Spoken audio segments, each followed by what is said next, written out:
بقول لك يا مستر ايجيبت، انا ممكن اعمل عليك نمره، بس انا راجل نمرتي تقيله محمله. شايف النسوان العسل اللي سهرانين معانا دول؟ انا ممكن اقل منك قدامهم واطلعك راجل هلهوله. مش هينفعوك. بلش. انا عارف ان القطره بتقوي القلب، لكن الغشوميه تجيب لك سكته. اشتري خاطري عشان زعلي مش هيعجبك. بعد الخديوي رجعنا لكم بالكوماندا. جابر ابو جديد ابن سراج والخزندريه خط النار. حق الرجال ما بيباتش، ومبات مات على الجد دايم.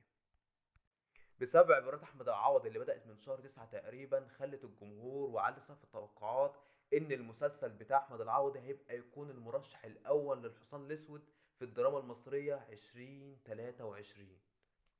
ومش عشان وجود احمد العوضي بس في المسلسل ده، كمان وجود ياسمين عبد العزيز خلى الجمهور يبصم بالعشره ان المسلسل ده هيكون دمار شامل في رمضان السنه دي، خاصة بعد نجاحهم الثنائي مع بعض في المسلسل اللي ملوش كبير سنة 2020 بشخصية الخديوي وغزل، وشو مسلسل كمان آخر نفس اللي كان حصل سنة 2019. ناس كتير ما تعرفش المسلسل ده، وده المسلسل اللي خلى على فكرة العلاقة بين ياسمين عبد العزيز وأحمد العوضي.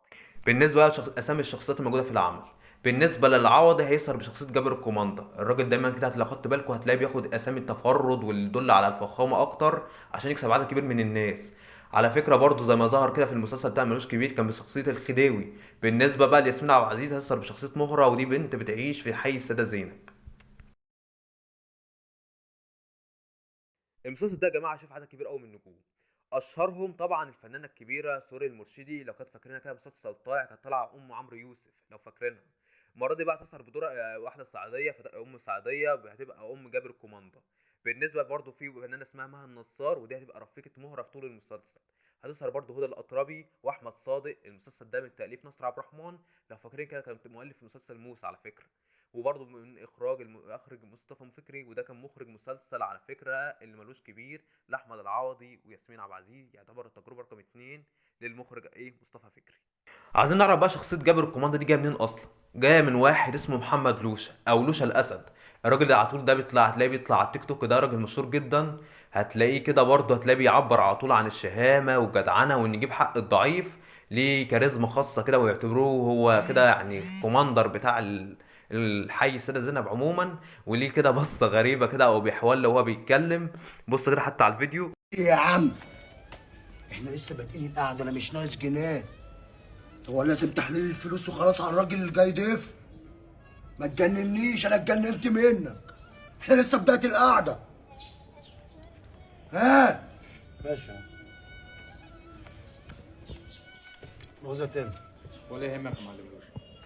ماشي، انتوا جايبيني انتوا الاتنين عشان خاطر احكم بما يرضي الله.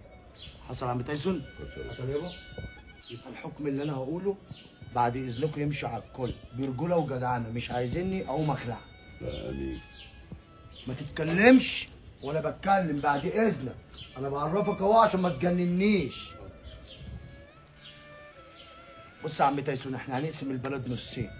انت 100,000 وعم تايسون 100,000، يعني الارض هتبقى ب900,000. يبقى انت هتديله 100,000 جنيه يا عم تايسون عشان الشيكات ام مليون جنيه. امين؟ امين يا ريس. امين يا ريس. ولا انا تمام. امين. فين الحاجه بتاعت الراجل يا عم تايسون؟ عيوني يا عم علي. ماشي. ومع ريس.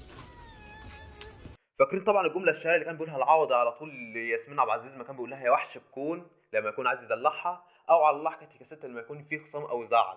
هنا بقى هنعرف بقى الجمله الشهيره بقى بتاعته اللازمه الجديده بقى اللي هيقولها في مسلسل ضرب نار، هيجيبها من لوشا. اسمعوا كده.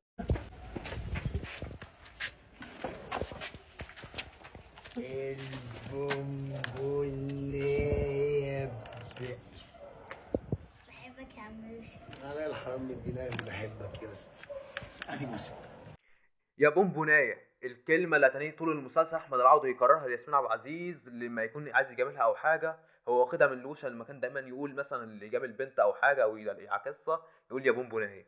دي اللازمه اللي هتنيه يقولها احمد العوضي عايز طول المسلسل. قبل بس ما انهي الفيديو عايز اتكلم بس كلمتين عن احمد العوضي. احمد العوضي احنا شايفين الفتره اللي فاتت هو نجمه بدا يعلى في السما. بدا اداء التمثيليه يعلى اكتر. الراجل ده بس ناس كتير عبت عليه ان هو قدم برضه دراما شعبي برضه زي ما يتقلش عن الملوش كبير. هو بصوا، هو برضه الدراما الشعبي بصراحة لما بينجح لازم الشغل يبقى دراما شعبي. كلنا شايفين دلوقتي عمرو سعد لما قدم ملوك الجدعنة شعبي، لازم المسلسل اللي بعده كان طوبة شعبي برضه. ومسلسل جوهرة برضه كده من ملامحه هيتكلم شعبي برضه. فبيبقى هي عملية بتبقى برضه صعبة ان هي ايه، ما ينفعش تخلق من الشعبي تنقل لحاجة تانية. هو بتبقى عملية صعبة جدا. تمام. وهي بصراحة هي ناس محبة الناس من ايه، هي الطريقة الشعبية. الراجل ده بدأ يعمل برضه مسلسلات، يعني بدأ يخش مع نجوم كبار او مؤلفين كبار والمخرجين كبار زي النجم طبعا طارق العريان في مسلسل بلدوزر. الراجل ده زي ما بيقولوا كده، بس لو فاضل له بس عملية البروسنج شوية لو ظبطها في العملية التمثيلية بتاعته، الراجل ده فعلا لو استنى عليه سنتين ثلاثة الراجل ده يبقى هيعلى قوي. هيعدي نجوم كتير على فكرة. تمام. ده اللي كان عندي النهارده. اشوفكم في فيديو جديد. سلام.